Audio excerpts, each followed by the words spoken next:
With once upon A time season 4 stand up for girls. ഇത് മലയാളത്തിലെ ആദ്യത്തെ standup comedy show. നമുക്കറിയാം season 4 പ്രത്യേകം തയ്യാറാക്കിയിരിക്കുന്നത് വനിതകൾക്കായിട്ടാണ്. പ്രായഭേദമന്യേ മികവുറ്റ നിരവധി വനിതകളാണ് നമ്മുടെ ഷോയുടെ ഭാഗമാകുന്നത്. എന്തായാലും നമുക്കൊരു പുതിയ അധ്യായത്തിലേക്ക് കടക്കാം. ഈ അവസരത്തിൽ നമുക്ക് ഏറെ സ്നേഹത്തോടെ വേദിയിലേക്ക് സ്വാഗതം ചെയ്യാം നമ്മുടെ പ്രിയ ജഡ്ജസ്.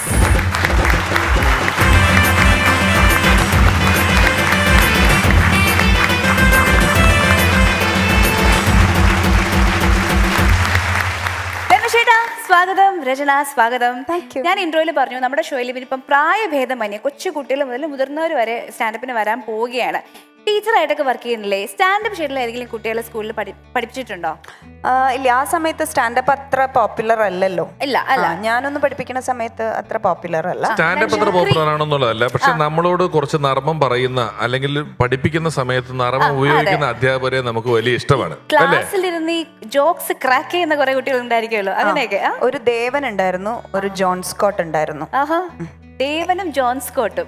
അവരൊക്കെ എത്രാം ക്ലാസ്സിലാണ് പഠിച്ചത്? 2B.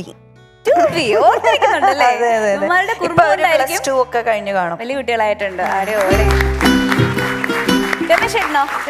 രമേശന്റെ സുഹൃത്തുക്കൾ ഇങ്ങനെ ക്ലാസ്സിൽ കുറച്ച് തമാശയൊക്കെ പൊട്ടിക്കുന്ന ഫ്രണ്ട്സ് ഉണ്ടായിരുന്നോ? ഞങ്ങൾ എല്ലാവരും തമാശ പറയുമായിരുന്നു. ഞങ്ങൾ സീരിയസ് ആയിട്ടൊന്നും പറഞ്ഞിരുന്നില്ല എന്നുള്ളതാണ് പിന്നീട് ഞങ്ങൾക്ക് മനസ്സിലായത്. പഠിക്കാൻ വിട്ടപ്പം ഉള്ള സമയം മുഴുവൻ തമാശ പറഞ്ഞുകൊണ്ടിരിക്കുക, അങ്ങോട്ടും ഇങ്ങോട്ടും കളിയാക്കുക.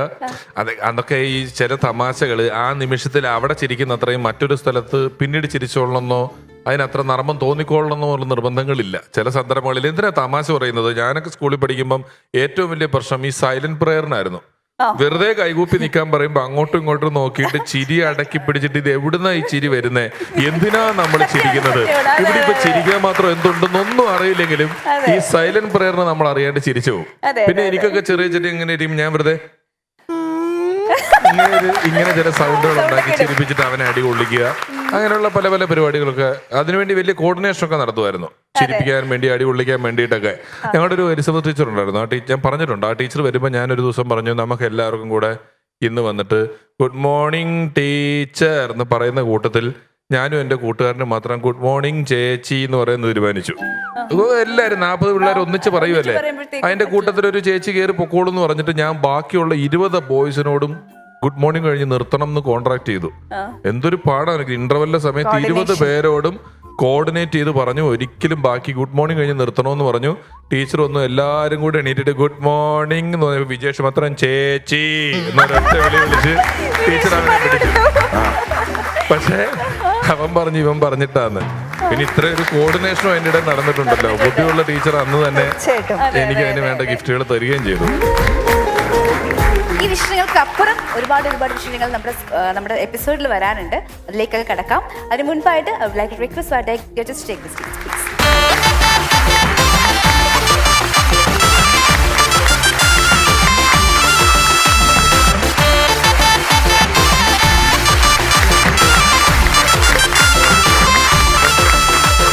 നമ്മുടെ ഇന്നത്തെ എപ്പിസോഡിലേക്ക് 2 മിടുക്കുകളായ വനിതാ രത്നങ്ങളെ സ്വാഗതം ചെയ്യുകയാണ്. Let's welcome Nisha Achuthan and Kavya Srinivas.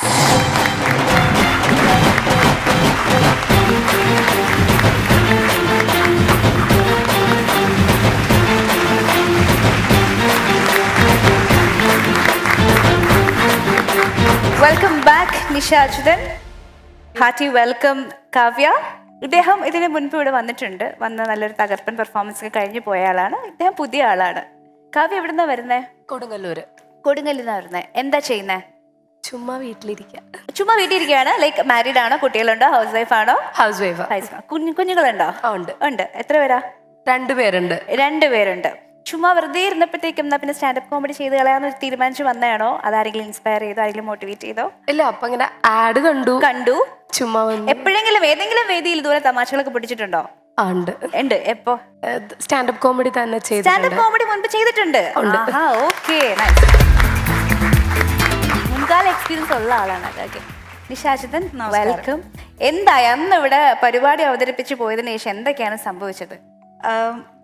ഒരു കാര്യം ഉണ്ടായത്, ചിലർ എന്നെ ഏറ്റവും അതിശയിപ്പിച്ച കാര്യം, അതിൻ്റെ പിറ്റേ ദിവസം മാസ്ക് ഇട്ട് നിന്ന് എന്നെ ഒരാൾ പെട്ടെന്ന് ശോഭ സിറ്റി മാളിന്ന് അയ്യോ നമ്മുടെ ചേച്ചിയല്ലേ, ഞാൻ വിചാരിച്ചു എൻ്റെ കോളേജ് സീനിയറാണെന്ന്. ഞാൻ പറഞ്ഞു ഹസ്ബൻഡിനോട് എനിക്ക് ഓർമ്മ വരുന്നില്ലല്ലോ മാഷേ ഇതാരാ. അല്ല, ഞങ്ങൾ ഇന്നലെ ടി.വിയിൽ കണ്ട ചേച്ചിയാന്ന്. എന്റെ ലൈഫിൽ ആദ്യത്തെ എക്സ്പീരിയൻസ്. അടിപൊളി. ഐഡന്റിഫൈ ചെയ്തു. മാസ്ക് ഇട്ടിട്ടും കണ്ണുകൾ കൊണ്ട് കണ്ടുപിടിച്ചിരിക്കുകയാണ്. അതെ, അതൊരു കൗതുകമായിരുന്നു. പക്ഷെ ഇപ്പൊ പിന്നെ അമ്മയുടെ ഒക്കെ കൂടെ സഹപ്രവർത്തകരൊക്കെ എവിടെയെങ്കിലും വെച്ച് പെൻഷനേഴ്സ് ഫോറത്തിൽ കാണുമ്പോഴൊക്കെ ഒക്കെ പറയും, ആൾക്കാർ പറയും, ഈ മോളന്ന് ചെയ്തത് നന്നായിരുന്നു ട്ടാ എന്ന് പറയുമ്പോ നമുക്കൊരു സന്തോഷം, അമ്മയ്ക്കും സന്തോഷം. ശരി, എന്നാ പിന്നെ നമുക്ക് മത്സരത്തിൽ കടക്കാം. ഓക്കെ, സാധാരണ നമ്മളിവിടെ രണ്ടുപേരും വരുമ്പോഴത്തേക്കും അവർക്കൊരു ചോദ്യം ഇട്ട് കൊടുക്കും. ചോദ്യം എന്ന് പറയുന്നത് ഒരു കഥയാണ്. 3 ചലച്ചിത്രങ്ങളുടെ കഥകൾ കോർത്തിനെ കൊണ്ടുള്ള ഒറ്റ കഥ. അത് ഏത് ചിത്രങ്ങളാണ് അതിലുള്ളത് എന്നുള്ളത് നിങ്ങൾ ഐഡന്റിഫൈ ചെയ്ത് പറയണം. ആദ്യം ഒരാൾക്ക് അവസരം നൽകും, അദ്ദേഹം പറഞ്ഞില്ലെങ്കിൽ അടുത്ത ആളിലേക്ക് പോവും. അങ്ങനെയാണ് ഇവിടുത്തെ ഒരു രീതി. പക്ഷെ കഥ ചോദിക്കുന്ന ആൾ ഇതുവരെയും വന്നിട്ടില്ല.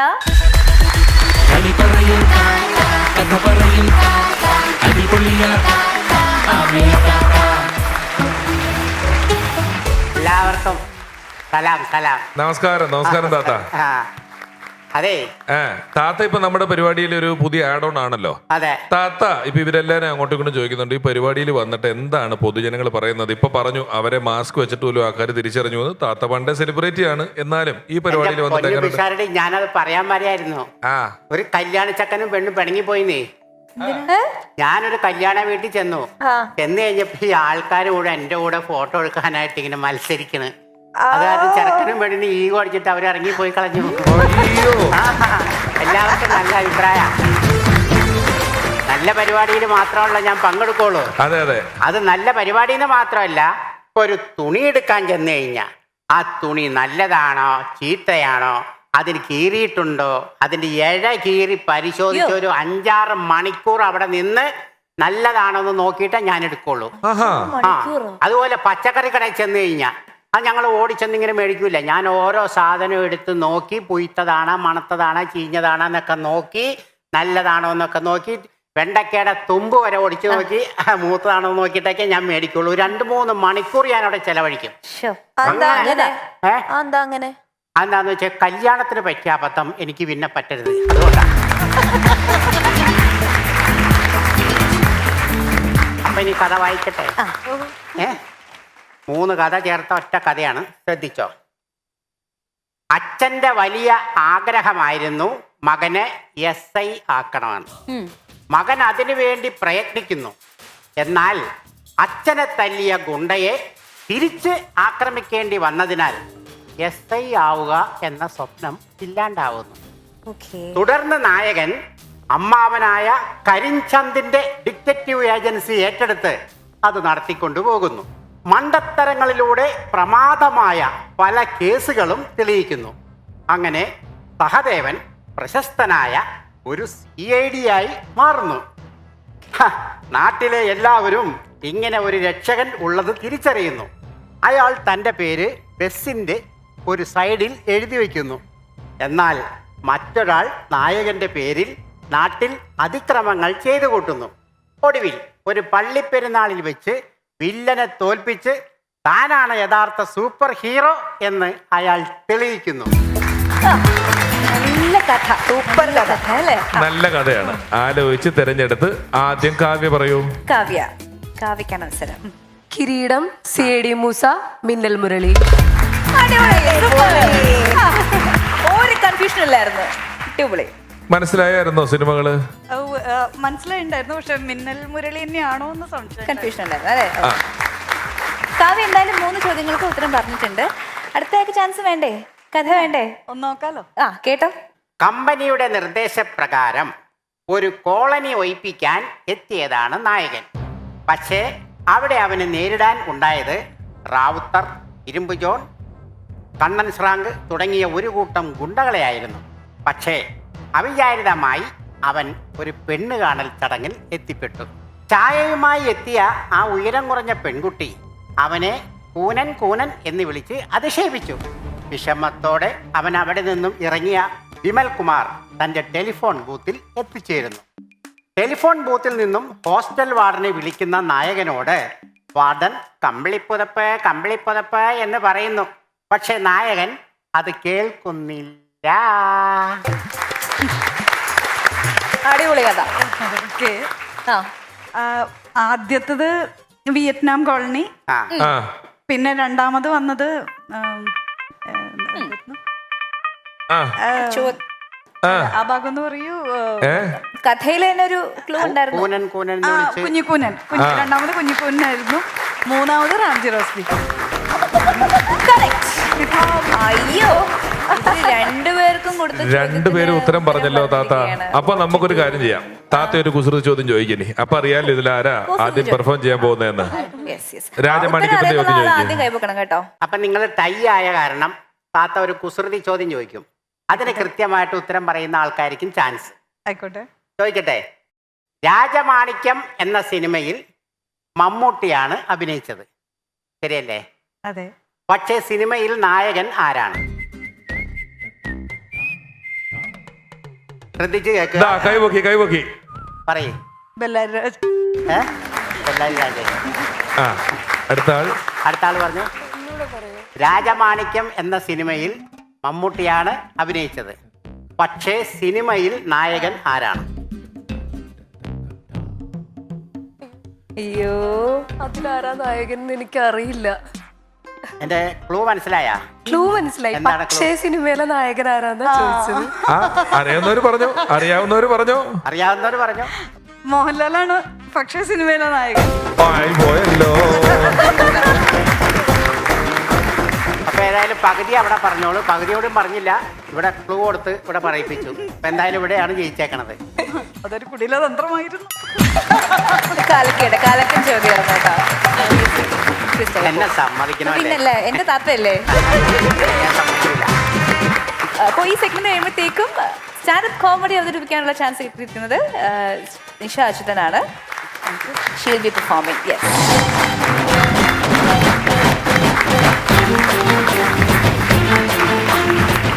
എല്ലാവർക്കും നമസ്കാരം. അതെ, ചെർപ്പളശ്ശേരിക്കാർക്ക് കോഴിക്കോട് വെച്ചുണ്ടായിട്ടുള്ള മകളാണ് ഞാൻ. അവരുടെ ആദ്യത്തെ കുട്ടി, ആദ്യത്തെ ചെറിയ കുട്ടി, ആ ചേക്കു നിഷ അച്യുതൻ.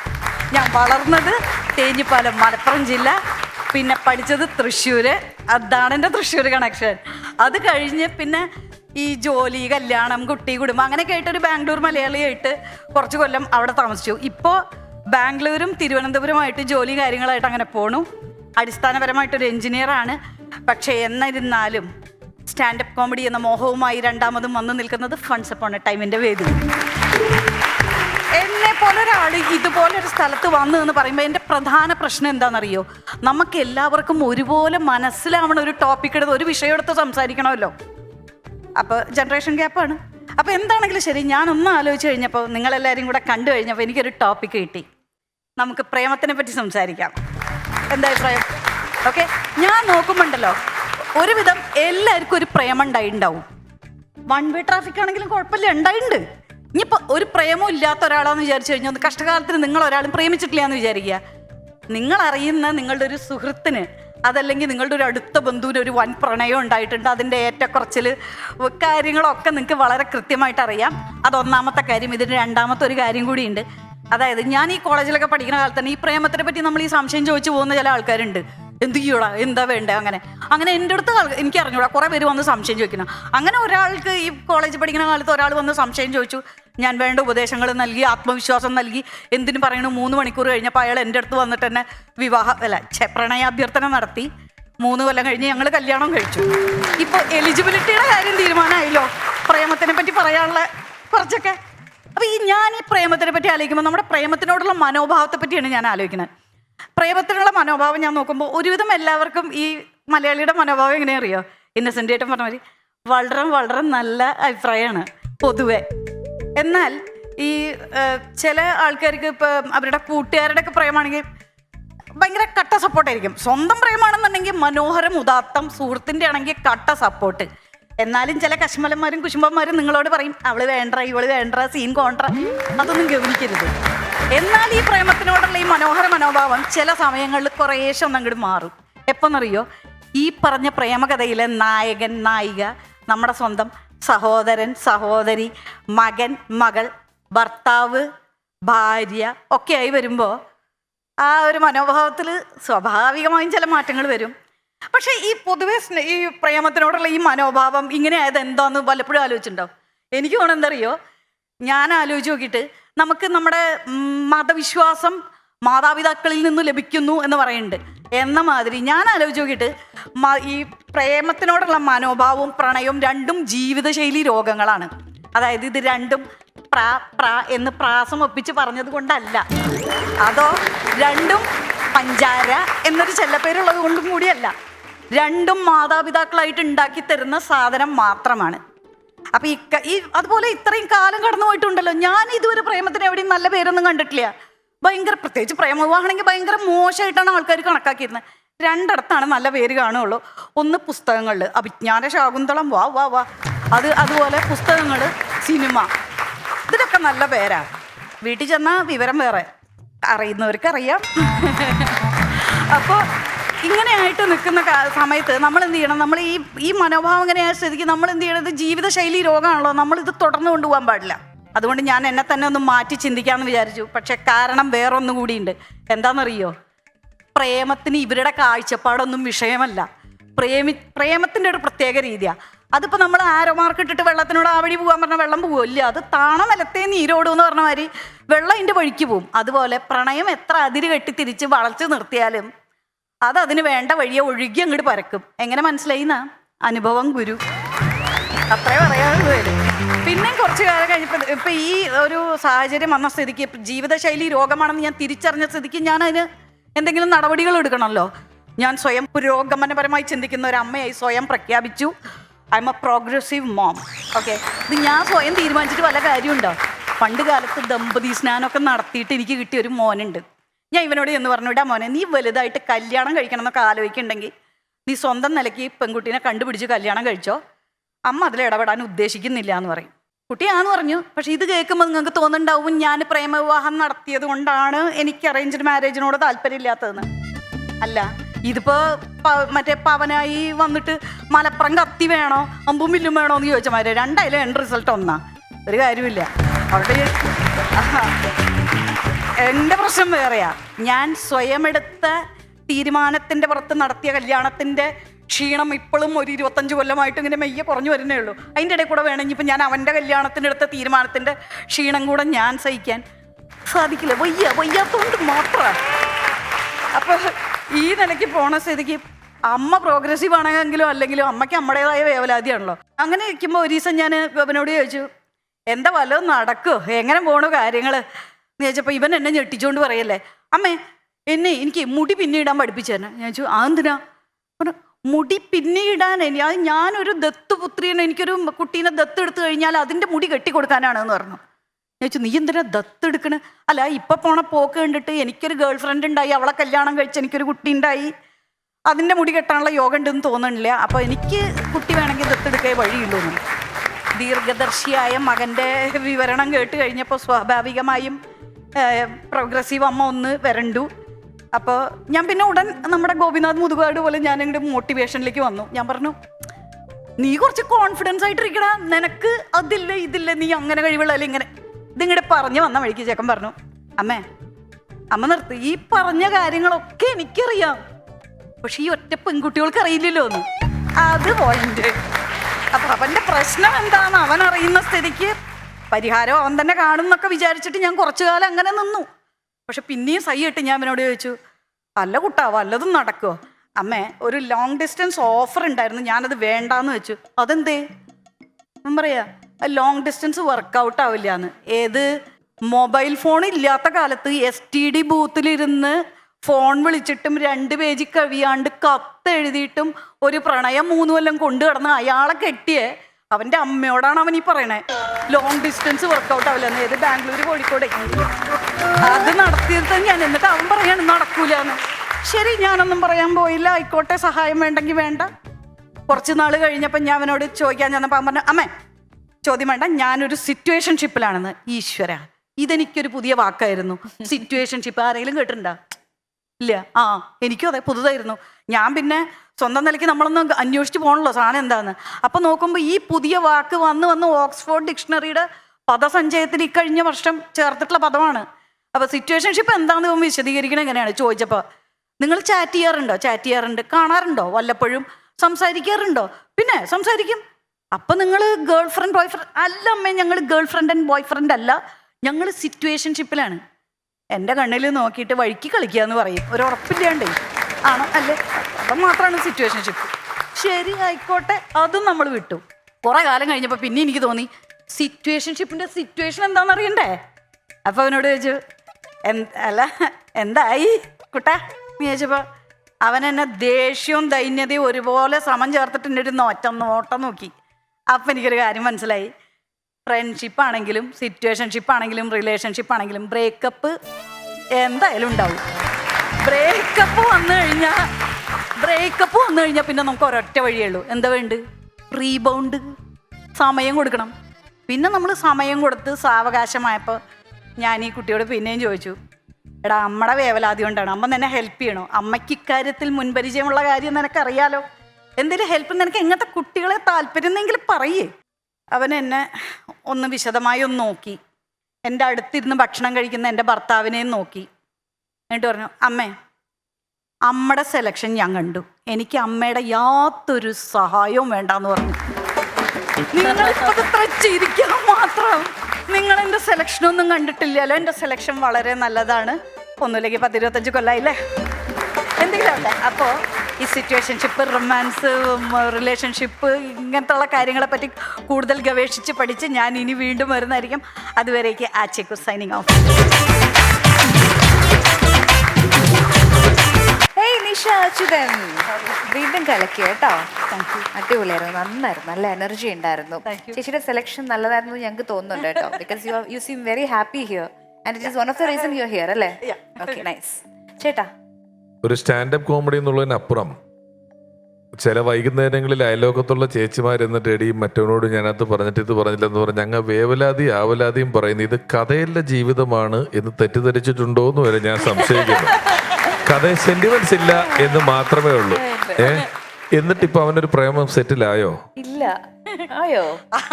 അവന്റെ കാര്യത്തിലൊന്നും അല്ല, അവൻ വാക്കുകൾ പറഞ്ഞു തരുന്നതേ ഉള്ളൂ. അവനെ പഠിച്ച കള്ളനാ. സംശയമുണ്ടോ? അവൻ നിങ്ങൾക്ക് പിടിതരാത്ത വേറെ കാര്യങ്ങൾ, നിങ്ങളുടെ ഈ നല്ല കുറ്റവാളികള് പോലീസുകാർക്ക് സംശയിക്കാൻ വേണ്ടി വേറെ കുറെ ആൾക്കാർ ഇട്ടുകൊടുക്കും.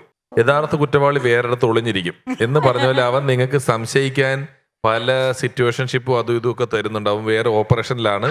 അവനെ സൂക്ഷിക്കുക, സൂക്ഷിക്കേണ്ട, അവനെ ആളെ കൊണ്ടുവരും. നിങ്ങളുടെ പ്രണയം വിവാദമായിരുന്നോ? ഓ, അത്ര ഭീകരമല്ലെങ്കിലും ചെറിയ തോതിൽ എന്റെ വീട്ടിലൊരു സ്വാഭാവിക വിവാദങ്ങൾ അത്രേ ഉള്ളൂ. സ്വാഭാവികമായിട്ടുള്ള വിവാഹമായിരുന്നോ ഒളിച്ചോടുമായിരുന്നോ? ഒളിച്ചോടൊന്നുമല്ല, അറേഞ്ച്ഡ് മാരേജ് തന്നെയായിരുന്നു. ഇതല്ലെങ്കിൽ മറ്റൊന്നും ഇല്ല എന്ന് പറഞ്ഞു അവസാനം.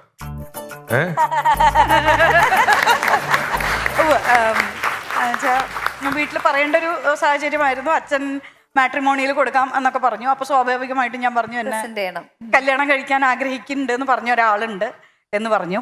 അച്ഛൻ പറഞ്ഞു ഓക്കെ, അപ്പൊ അടുത്തൊരവസരത്തിൽ അവരോട് വരാൻ പറയൂ, എന്നിട്ട് നമുക്ക് ആലോചിക്കാം എന്ന് പറഞ്ഞു. പിന്നെ മൊബൈൽ ഇല്ലാത്ത കാലമാണ്.